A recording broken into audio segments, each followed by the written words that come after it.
مباريات الدوري، لكن ما عندنا أي تبرير لسوء الطالع اللي حاصل في الشوط الأول. كان ممكن ينتهي بأكثر من 3 أهداف، أقل شيء هدفين. على العموم المباراة مجملها خسارة نقطتين مهمة، لكن لم ينتهي شيء بعد.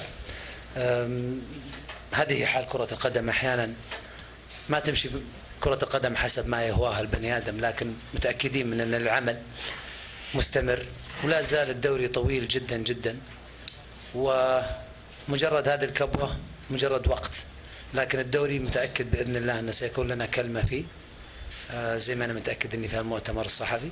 لا زال الموسم طويل، أتكلم بالثقة اللي استمدها من لاعبيني اللي قاتلوا واللي أعطوا كلمة عندهم. وبالنسبة للأخطاء، أنا جزء من الخطأ، أتحمل كثير من الأخطاء اللي تحصل، سواء كان في الدفاع أو في الأخطاء الفردية في بعض اللاعبين، حنحسنها أكثر. لكن المنظومة كلها تخطي، أو الفريق كله يخطي، امتدادا من مدرب الفريق إلى اللاعبين، جزء من اللعبة. الكرة تعاقبنا في معظم المباريات، لكن الجزء الأكبر في الأخطاء أنا اللي أتحمله كمدرب للفريق. ولا زلت أبغى أكرر الكلام أنه مهما حصل في مباراة اليوم، سوء الطالع اللي حصلنا في المباراة هو امتداد لمباريات سابقة، لكن لم نكن سيئين أبدا.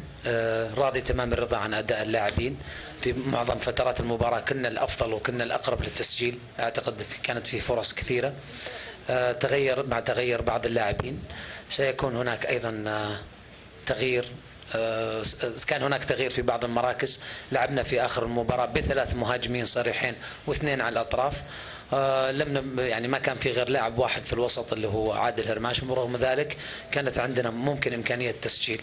على العموم أعتذر لجماهير نادي الهلال عن هذه النتيجة، لكن أعدهم بإذن الله أنه المستقبل إن شاء الله سيكون أفضل، وواثق من الكلام اللي أنا أقوله. وهذه الثقة استمدها من الله سبحانه وتعالى ثم من لاعبين نادي الهلال. لا زال الطريق ولا زالت بطولة الدوري لم تحسم أبدا. في الجميع يصور للجميع أن الدوري محسوم، هو لم يحسم أبدا. من هالمنبر أعلن أيضا أنه نادي الهلال سيكون إن شاء الله له كلمة في هذا الموسم إن شاء الله. المجال مفتوح للزملاء الصحفيين، الاسم والصحفي لو سمحتوا. تفضل. عليكم السلام.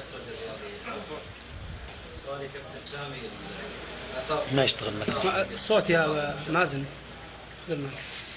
خذ المايك. اسمع. سامي، اثر الخساره من النصر في مباراه الديربي هل لا زال مستمر مع اللاعبين؟ سؤالي الثاني، شاهدنا اليوم فايز السبيعي يقود الحراسه، تغيير فايز هو بسبب الهتافات الجماهيريه اللي حصلت والضغط على الاداره لابعاد عبد الله السديري عن هالمباراه؟ اول شيء اتمنى اني اسال في المباراه فقط، في اطار المباراه فقط. سؤالك. السؤال الاول عن ضغط الجماهير اللي حصل اللاعبين اليوم ظهورهم. لا، احنا قدمنا مستوى. على فكره الغلطتين اللي حصلت تقريبا في اقل من 5 دقائق فقط. احنا متسيدين المباراه الشوط الاول، فرص حقيقيه للتهديد ما سجلنا، لكن هذا مو اللاعبين بالعكس ثقتهم في انفسهم كبيره. مباراه النصر مجرد كبوه. مباراه النصر من ضمن المباريات في الدوري، لا زال امامنا مباريات كثيره مع فرق سواء كانت في منافسه لنا او احنا منافسين لها. الدوري لا زال طويل.